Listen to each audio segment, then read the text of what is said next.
Buat yang masih bertanya-tanya, akan gue kasih tahu cara kirim cerita.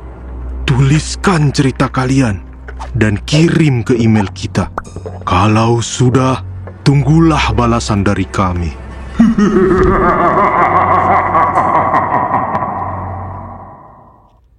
Peringatan, animasi ini dibuat dengan tujuan sharing pengalaman pribadi sang pengirim cerita. Dimohon untuk menghargai cerita tanpa menyudutkan beberapa pihak. Selamat menonton. Salam kenal, sebut aja gue Melati. Gue seorang ibu rumah tangga dan istri seorang TNI yang dikaruniai 2 orang anak. Sekarang anak gue yang cowok udah SMA dan adiknya yang cewek kelas 5 SD. Di sini gue mau cerita nih tentang pengalaman gue sekitar 3-4 tahun lalu ketika suami gue menjadi babinsa di sebuah kelurahan di Salatiga, Jawa Tengah semasa pandemi COVID-19. Kalau boleh jujur, itu masa paling melelahkan dan sangat menguras energi bagi gue dan suami. Gimana gak capek coba? Suami gue waktu itu super duper repot sama kegiatan di wilayah kelurahan. Karena itu salah satu tanggung jawabnya sebagai babinsa. Sedangkan gue sebagai ibu yang harus siap mendampingi anak-anak yang bersekolah daring. Di saat yang bersamaan, gue harus muter otak gimana survive mempertahankan usaha UMKM gue yang udah kembang kempis selama pandemi. Kayak yang gue bilang tadi, selama pandemi sebagai babinsa suami gue sering pulang malam.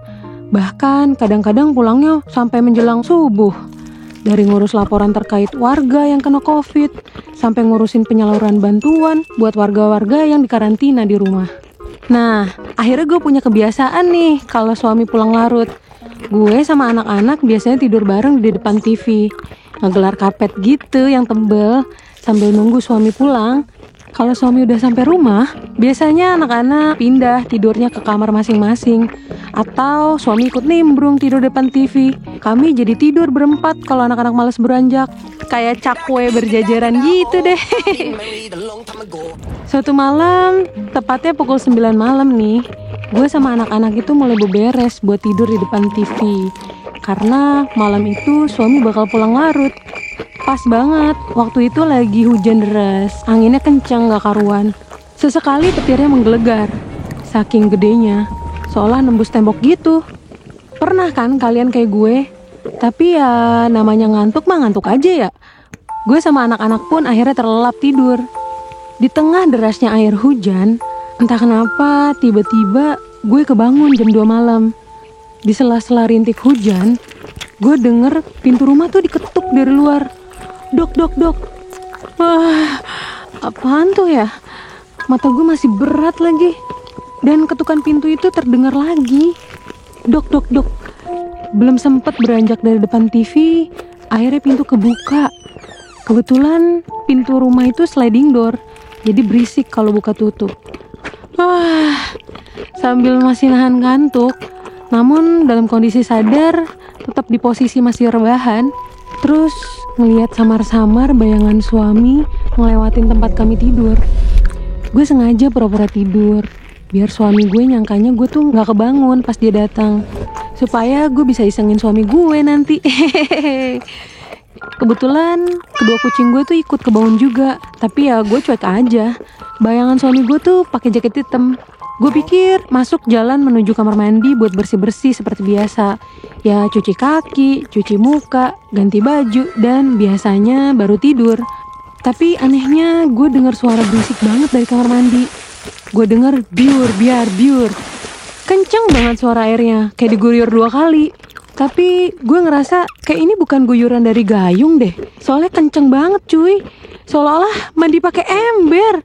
Ya kali suami gue ngeguyur air mandi pakai ember segede gambreng. Tapi gue sih saat itu cuek aja. Niatnya kelar suami mandi nih, pengen gue kagetin.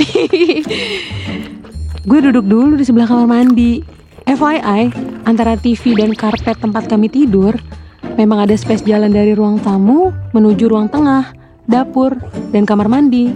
Nah, dari posisi duduk, ketika gue mau beranjak dari karpet, kucing gue juga ikut natap ke arah yang sama kayak gue. Rencananya sih gue mau nyusul suami yang gak keluar-keluar dari kamar mandi dengan niat ingin ngagetin suami.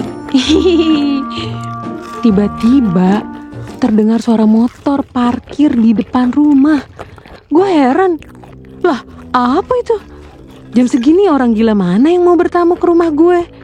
Aduh. Gue dengar langkah kaki lagi jalan menuju pintu masuk. Khawatir, takut ada orang jahat atau maling. Gue lihat 2 kucing gue yang masih dalam posisi duduk tegak kayak tadi, masih belum berubah. Tiba-tiba suami gue yang asli membuka sliding door, yang saat itu mengenakan jaket krem, celana loreng, menuju kamar mandi.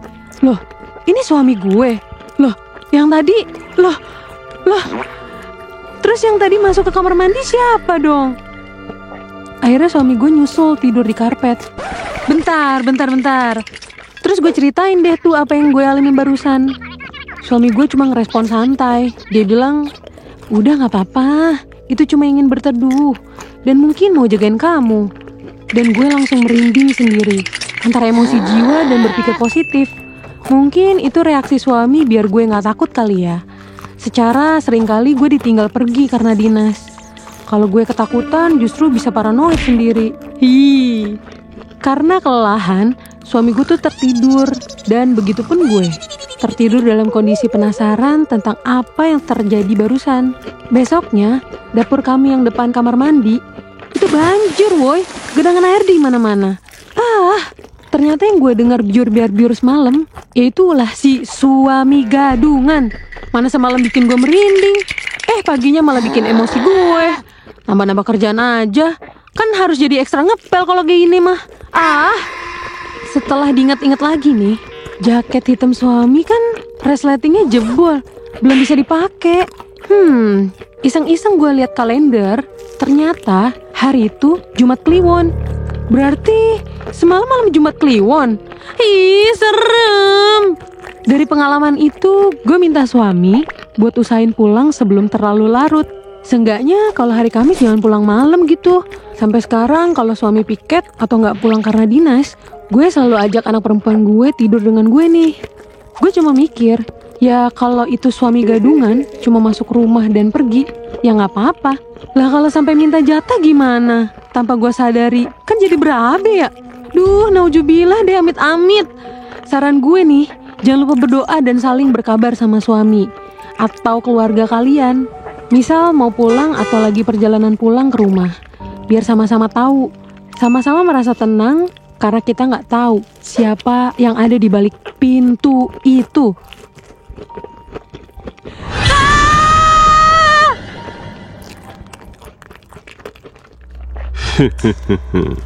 Menarik.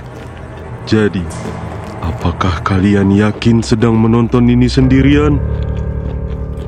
Jika kalian suka, bisa klik like, komen, dan subscribe channel Gua Punya Cerita.